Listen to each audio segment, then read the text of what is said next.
En ocasiones, para entender bien cómo funciona un sistema, lo mejor es entender cuál es su origen.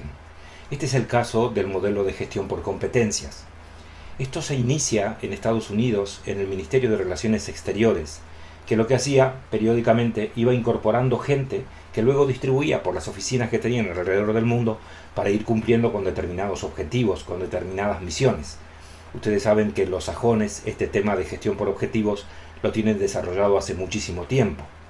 Entonces, para poder incorporarlos, lo que le pedían era que superaran básicamente como 3 pruebas o 3 parámetros.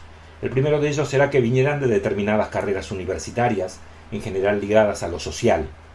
El segundo, les tomaban un test de inteligencia. ¿Se acuerdan qué es eso? Porque habremos pasado en alguna ocasión por los famosos test de inteligencia, ¿no? Donde se trata de medir nuestro razonamiento concreto, nuestro pensamiento abstracto, nuestra capacidad de entender, nuestra facilidad matemática, etc. Y luego les tomaban un test de cultura general.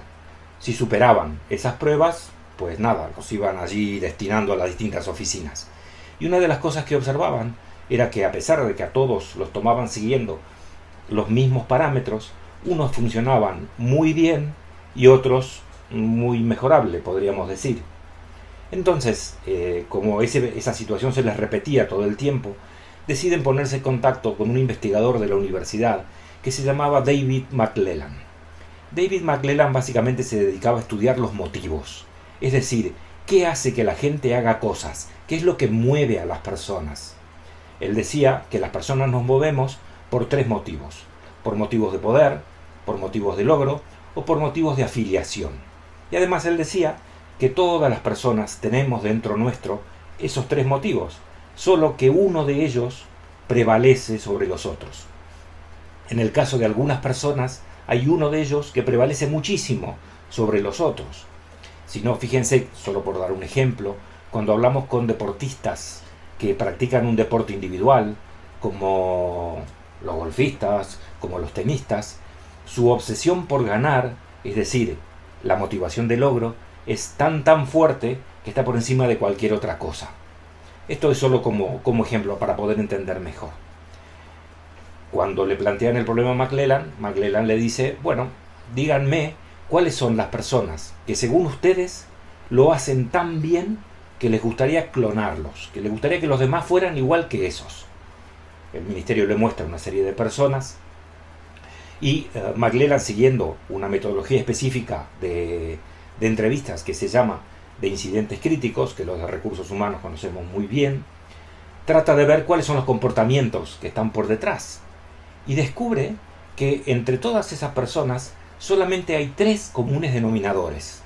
Y fíjense lo más curioso, ninguno de esos comunes denominadores es ni la carrera, ni la cultura general, ni la inteligencia.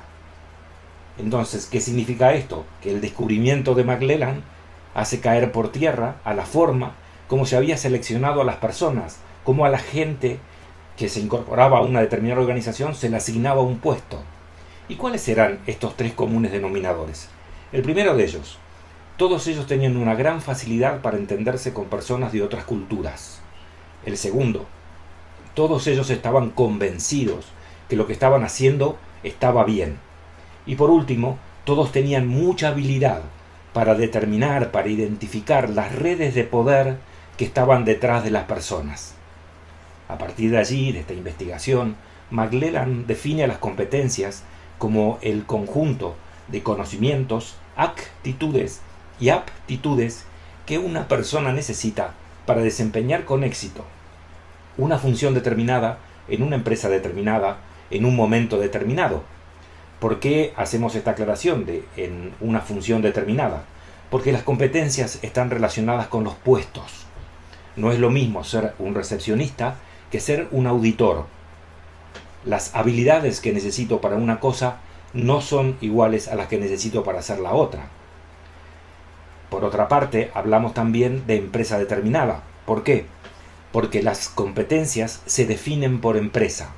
Si bien hay diccionarios y hay material sobre el cual trabajar, cada empresa tiene su propia cultura, su propia forma de ser, y eso en gran medida define cuál es el contenido de una competencia.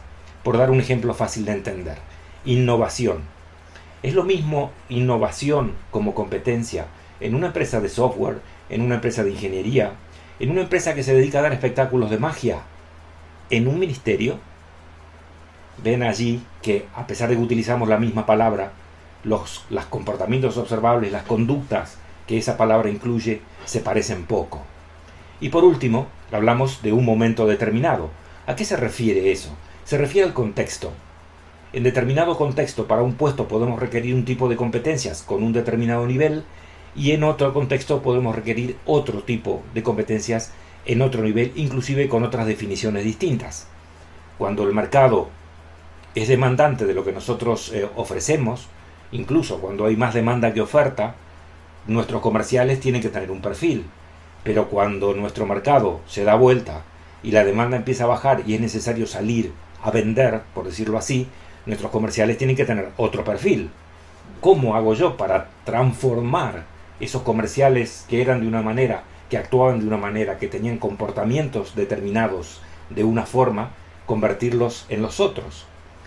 Técnicamente siempre es posible que se pueda hacer, pero depende básicamente de tres elementos.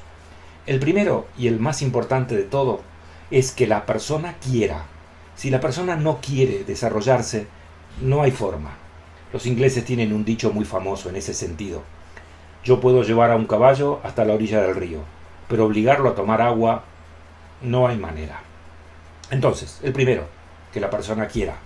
El segundo, ¿cuánto tiempo voy a tardar en desarrollar esa habilidad? Si yo tengo este comercial que necesito que sea más agresivo y digo, bueno, para cambiar esos comportamientos, ¿cuánto voy a tardar? 2 años. Pero yo necesito los resultados ahora, a lo sumo el mes que viene o dentro de 3 meses. No puedo esperar 2 años. Por lo tanto, allí no me queda otro remedio más que cambiar la persona, asignarle otra función, traer otra persona que ya tenga esas habilidades desarrolladas. Y por último,